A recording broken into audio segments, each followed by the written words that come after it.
Good morning and happy hump day from Merida, Mexico. I'm loving it how many people will just kind of jump in or kind of catch it. I'm not on social media a ton, so it would take me a bit to kind of catch up on what I'm doing and such. So I'm going to do a little quick recap in case you have not followed along thus far. I made the very fast decision to come to Merida, Mexico, not this past Saturday, but the Saturday before, to work on learning Spanish immersion. I've been working in my Spanish. I've wanted to learn Spanish, all the above, since I was 17. And there's no time like the present. The school said as the season goes on, it gets extremely hot, so I can't deal with heat. So I wanted to get here as soon as I could. I didn't have anything going on. Shannon put a foot in my ass, and so here I am. So I'm doing this. I am on my 8th day in classes, and I love it. I really do enjoy it. We have a different teacher this week than we did last week. There are about 8 of us in our class right now, and we're from all over. There's only 3 Americans, which I think is really kind of neat. I laugh because we all have different pronunciations. Even if you were from Arkansas or Louisiana or Kansas, we all have a different pronunciation. Well, then you add in the dynamics of somebody from China, somebody from the UK, and just different things in the communication. And like, I was even listening to the British guy talk to the other gal, and he said he was getting a stitch, which I knew was a cramp, and she fully did not understand, so she's thinking we need to take him to the hospital. And I wasn't in the conversation, so I was trying to let them work it out themselves. But she really was getting very serious. You have a stitch? How do you know you need a stitch? And he still wasn't getting. He's like, I'm feeling it come on. And so I finally said that a stitch is a cramp. And so just think about, in this regard, how us trying to then communicate somewhat when it comes to Spanish and pronunciation. And so I think really probably Ellie, if you're watching this, you're probably the one that's on me the most about pronunciation when I'm around you. And Lisette, you're pretty good about making sure I get my R rules and stuff. Yaciel doesn't bust my chops a ton about it.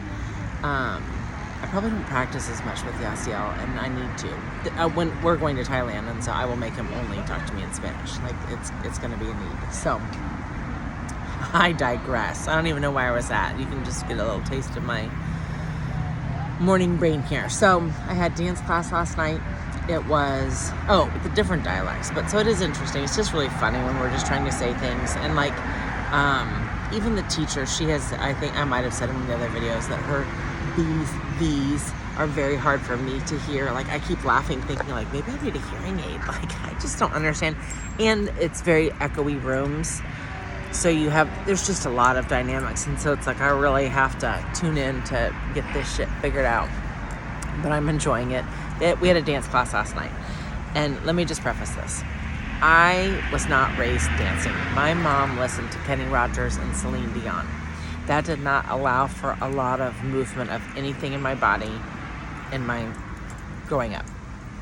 And so if you're a white person and you don't listen to some music with your kids right now that can get them moving, do it. Because I feel like that my mom did a disservice to me. She made me love music, but she did not teach me dancing. I'm sure her parents didn't either. But many people of color, it's different because you're listening to different music growing up, and so it's just in you to dance in the rhythm. And I enjoy it kind of in my own way, I guess, sometimes, but I'm very uncomfortable. Like, I don't like to be vulnerable. I don't like to expose things that could be embarrassing to me, that's really uncomfortable. Dancing is like that. And so I did a dance class last week. And then, and that's, I think, also, it was funny because we had the discussion at the dance class last night, but is also when the next day I'd sweat my ass off and I was exhausted, and I got up and I had no water. So then I'm, that issue. So I decided to go again, and I really thought, because it's not like she's just showing us proper ways of how, like, to move our bodies or different things or different type steps. It is almost kind of like a dance routine, which is really confusing and weird to me. And she only speaks in Spanish, and I think she thinks that all of us are fluent in Spanish. And we're not. So she's really using terms, and I have no fucking clue what she's saying. I mean, I have no clue what she's saying.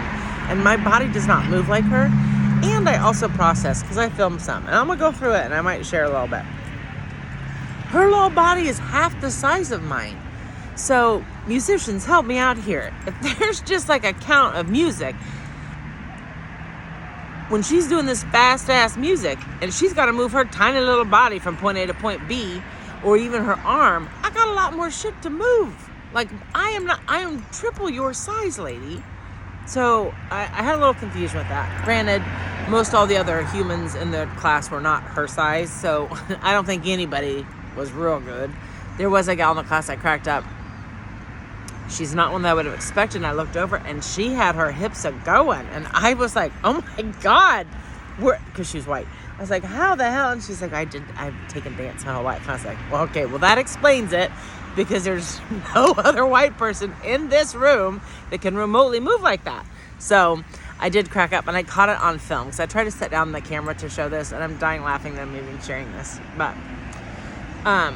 even my ex-husband laughed that I can shake every single part of my body, but what should be shaking or how it should be shaking. It has just been a laughter over my lifetime with many, many people that my body just, I mean, I don't have a big butt. I have big hips. I have like a shelf of some hips that I should be able to fucking move that shit and twerk and get that shit going. And it doesn't. It's like I have zero control over it. And for about 27 seconds last night, I got it on film. Shit was moving, and I was like, "Oh, girl!" And then it was gone, and I didn't get it back. I'm gonna find it. I'm gonna find the video, and I'm gonna share it.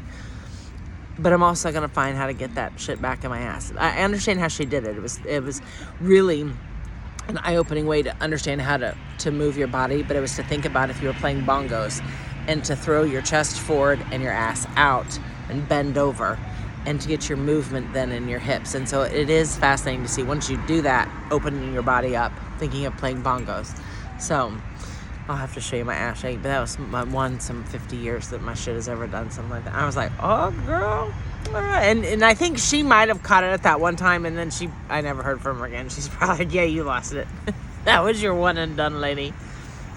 So I did that, and then I really went home and went to bed. I was exhausted. I got up at 6. I didn't get home back to the house till 9 something, and then I showered. I went to bed just in case shit went down today. It didn't, so I was able to shower again. But that's really about it. So today's Wednesday. I have 3 more days of classes, and then Saturday morning I fly out bright and early. Well, I drive to Cancun, which is a 3-hour drive, and then I fly out of there, and then Shannon and I have a soccer game, which I'm really excited about. But it's really cold, so I'm a little concerned of that. But then we actually go to St. Vincent and Island. I think we go on the 25th, so maybe Wednesday or Thursday or something, for her furniture trip. She has a couple different trips a year that I'm really blessed to go on, which is another funny story about us and the furniture trips. But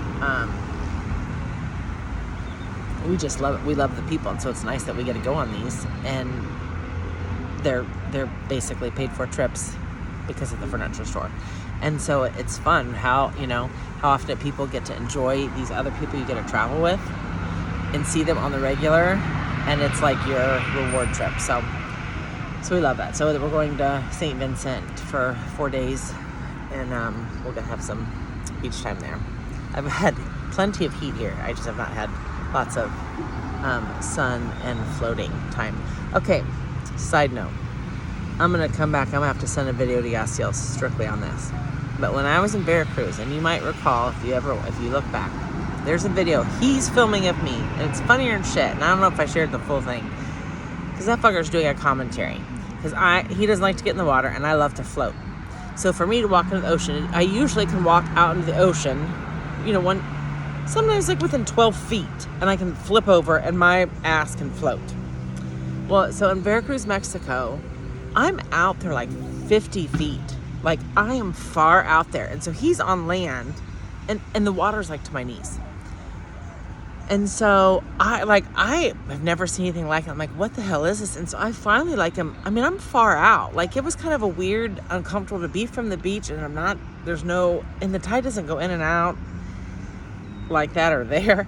And so I think I even tried to flip over, and so he has recorded this, and his commentary of me is funnier than shit. Look at Big Mama out there. The water not going very high. Like, he has this whole, it's hilarious. And it's spot on because it doesn't make sense, especially from the land. That's how it is here too. I was dying. I am watching people walk out, and all of a sudden I realize, like, they're not getting any deeper in the water.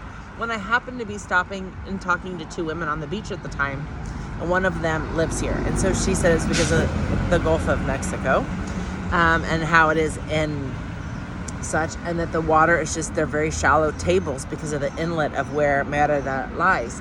And I was dying, and I think Veracruz would be a similar situation, but I was like, oh my God, I could do the commentary on those people, because it doesn't make sense to our brains. Most of it, when you have a beach, you walk out and you go underwater. You'd be scared of drowning. Nope, not here in Mexico. I'm not sure how far you could go out. The water's cold, so I didn't get in, but I did have to share that.